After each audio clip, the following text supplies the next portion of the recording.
This is Miami All Access. All right, just coming off the bye week was actually good timing. I didn't know late in this year would be that good a timing, but you let us get on the road and get some good recruiting done all across the country, locally, not locally, and we had a very good week there.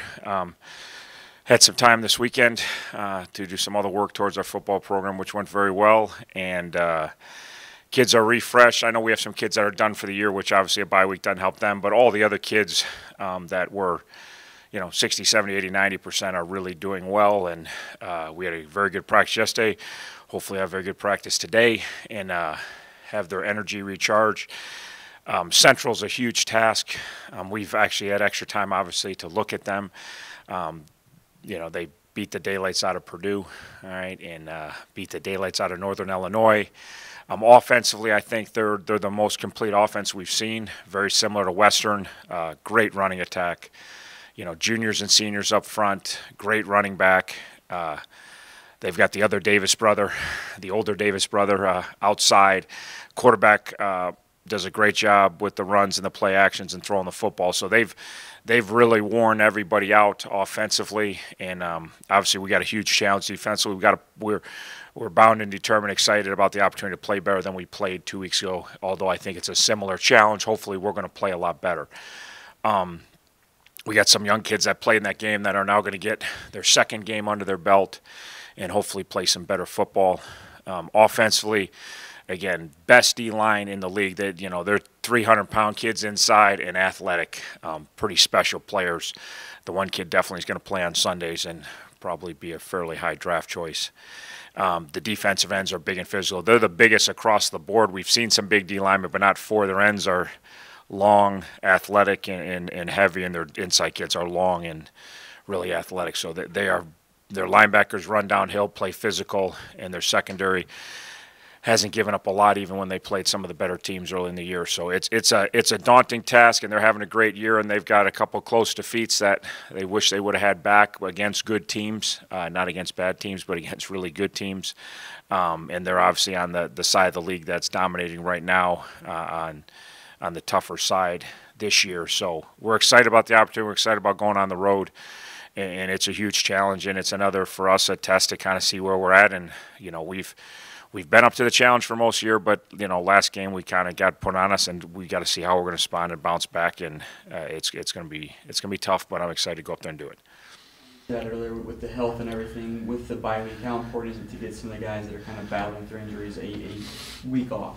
No, it was huge, and they feel good. And even getting their legs back a little bit. We were a little quicker, a little crisper, a little faster than we've been. And you play 10 straight weeks, and some of those kids played a ton of snaps, so they're getting a little leg weary, and they got some weight back on them. So it was good. It was good timing for us going into, we're talking about this being our 2-game playoff. We got 2-game playoff. We got one challenge on the road against one of the best teams in the league, and then we've got OU at home, who's been one of the top teams on our side for a long time and our big rival. Without giving away too much, what's the plan to kind of stop Central's ground game?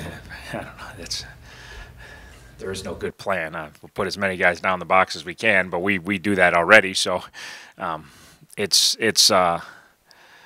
got to play more physical. We got to play physically and mentally tougher. We got to tackle better.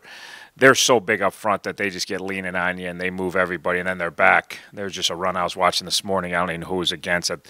Ball's on the 4 and they hit Rawls, and it was just a mosh pit. And then like 5 seconds later, the pile just kept moving, and Rawls and the lineman kept, and he falls in the end zone. It's kind of an incredible play to watch. So we're going to have a lot of guys down in there, and we got to play downhill and play aggressive and play physical. It's going to put us, risky against the passes, but if you don't stop not stop because no one stopped it, but if you don't slow down the running attack more than we did Western, then you have no chance.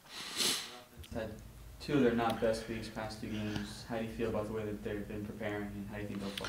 Good, good. And we've got a magic game. We can't get chasing points because we're not going to be at our best if we're chasing points. But we've got to try to run the ball on a team that doesn't get any running because we want to be on the field some. We don't want to just chuck it around all day, and then we have to be more efficient than we were the last 2 weeks throwing the ball. We've been very good throwing the ball this year, but the last 2 weeks, Kent State and Western did a very good job of defending us, and we've got to, again, manage our short and our medium passing game so we can get some first downs and stay on the field.